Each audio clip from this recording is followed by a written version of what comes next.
Hello and welcome to World of Tanks. Today we're going to be looking at the Tier 3 British tank destroyer, the Valentine AT. Now this is basically quite an interesting tank destroyer really, because it's got some interesting facts about it. I've got quite a lot to say before we go into game. I hope we will have time to have a decent game at least, but basically first of all you can obviously tell it's based off the Valentine light tank, I think it is. It's obviously just got a better gun and is adapted to be a tank destroyer rather than a tank. So I mean, quite funnily, I mean, you can see in the model there you've got two like little chairs for the, I assume you've got the gunner there, might have the loader there, and then you can even see right at the front you've got the driver or commander. Yeah, so one of them is probably a commander. You've probably only got one gunner slash loader, so that's quite cool. You can see right inside. Now one of the things I will comment on is that you can obviously see the stats. So you've got 170 hit points. I mean, it's not bad obviously at this tier.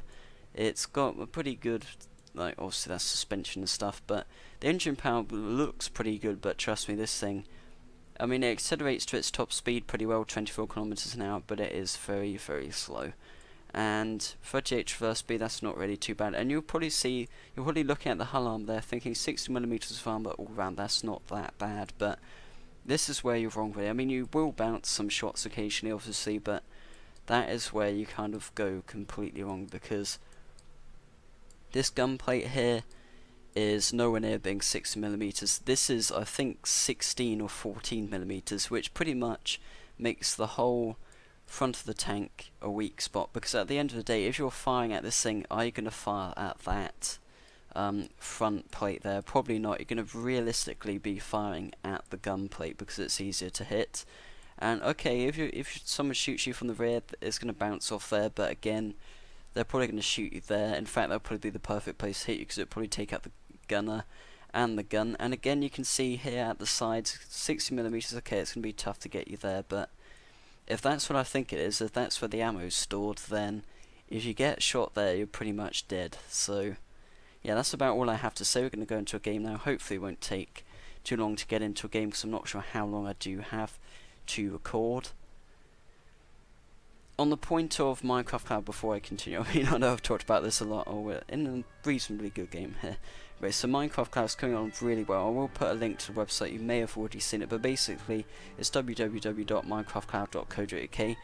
It's almost ready. I mean, pretty much the registration form, you can register now.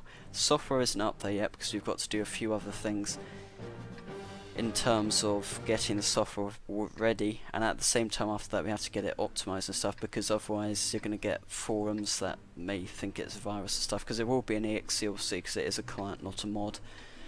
But yeah, we'll see how that goes anyway. Let's get back to World of Tanks. So we're in the tier 3 game pretty good. I've actually been up to tier 5 games in this quite a few times actually. I did kill a KV-1 once, only because it was on about 10% health, and I have killed Panzer IVs, I think, obviously with a bit of support, and a B1 I actually single-handedly killed. That's obviously not a B1, that's a H35 D2 then. But here we go. I'll try and play carefully, because I know most of the time I can end up going into an absolutely awful game.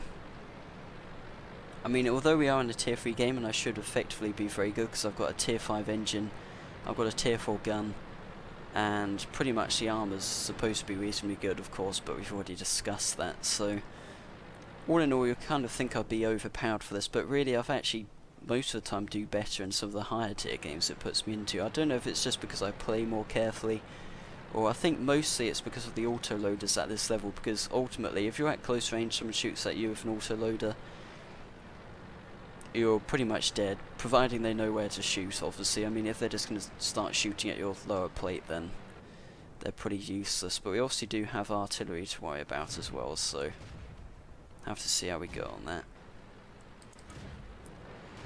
Now again, you'll probably notice this gun is fairly inaccurate. This is the stock tier 4 gun you get, which obviously does quite nice damage. It's got excellent penetration, can penetrate tier 5s pretty easy. Even, yeah, like the KV-1, I did manage to kill that from the rear anyway.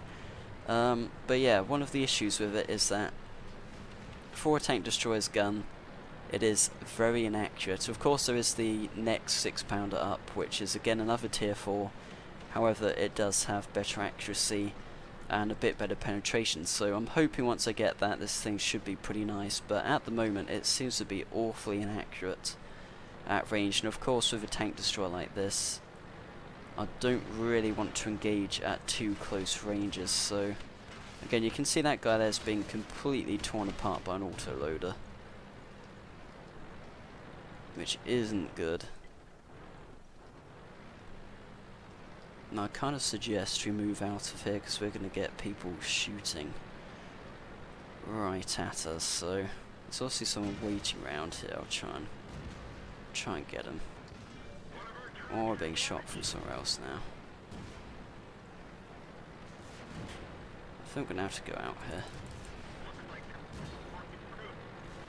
Now this guy there obviously didn't know where to shoot, because if he knew anything about this he would be aiming for the gun plate.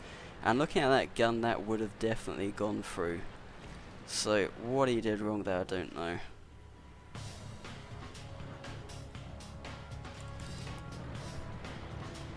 So I'm just going to back up a bit because I obviously don't want to get killed too quickly. But we'll see. Okay, it looks like whoever was there's dead, but I think there was another one of them. In fact, yes, there must be because I'm being shot at. There's a tank destroyer there. Better get back a bit. That looks like a Soviet one. See if we can destroy him. Well, not quite. Oh. Yeah, so there's my brethren there. Just killed me. I think he's got the howitzer. Which obviously, I don't know, it's supposed to be pretty inaccurate, but he also managed to hit me from quite a good range. So I don't know how he did that, but we'll have to see. This game's about to finish. I'm just going to look around a bit, show you a bit of interesting stuff going on. So you can see it's a pretty fairly good tank destroyer. I mean, as long as you play it well. You saw it did actually surprisingly bounce quite a lot, but I think that's only because the people I was against didn't know where to shoot me. I don't know what other explanation I can give, because I mean someone was shooting at me at point blank range and didn't manage to penetrate, so I'm assuming for whatever reason they were probably shooting at the lower plate rather than anywhere else. Now this German tank kid's got it if he can shoot him just in the gun plate from the rear, because he's not going to have a chance at penetrating the rear of that unless he shoots at the gun plate. Yeah, there you go. So you can see if you know where to shoot, the problem is you've got to kind of shoot from the front to do the damage, or the rear, because otherwise you're not going to. So it obviously shows that in a sense the fact that you have to shoot it from the front kind of makes it quite hard to kill, because obviously they're going to be shooting back at you. One thing I have noticed though is the gun always gets damaged in that, because obviously everyone's aiming at the gun plate, your gun's going to get damaged, and a tank destroyer with a 40 gun is pretty useless. I'm just going to change over to this D2 over here, see what he's up to. I think at this point we're just looking for the last guy, which is a BT-7. So that's a Soviet light tank, pretty quick actually. So I don't know where he's going, unless he's going to make a last stand and try and take our base, because he probably could get over there. Okay, that's an SPG there, Team 57. That's a pretty nice SPG for a tier 2. Got a pretty nice gun. Works quite well as a tank destroyer as well, because its gun arcs and stuff work quite nicely. And I think it's actually fairly well armoured. I mean, I'm not sure what the specifications are on that, but you can see it's pretty nicely sloped. You're going to bounce a couple maybe, depending on the thickness of course. Now it looks like everyone's going to try and kill him, which looks like there's some guy here kind of, yeah, that's a pretty nice shot actually, got him right through that gap in the houses. And there you have it, we had a victory. I've already had my 2x bonus for today, so we didn't get too much, but we're almost at 300 XP. Made quite a nice bit of money, killed a T-46, I got 122. Now the SU-76 I was hoping I would have killed, but of course I think I got killed just as I shot, so maybe it didn't do anything. But there you have it, Valentine AT, pretty nice. You can see from the research stuff you can get the Electro which is quite an interesting one. I mean, again, this is one that you've really got to know how to play, because if you go out there guns blazing, you're just going to get pretty much one-shotted, especially at the tiers this thing will be playing against. I mean, a KV1, it's not going to take much to kill this thing. Again, it's got good penetration. It could probably penetrate most things up to possibly tier 6. In fact, it probably could. But again, standard shell damage is pretty bad. I mean, the shell damage on these seems to be pretty bad until you get up to a certain point. I'm not sure why that is. But you can see the Electo, probably with the tier 5, 25 pounder anti-tank gun, 87mm that is. It's going to be pretty nice, especially for a tier 4 to have a tier 5 gun of that caliber. It's going to be nice there.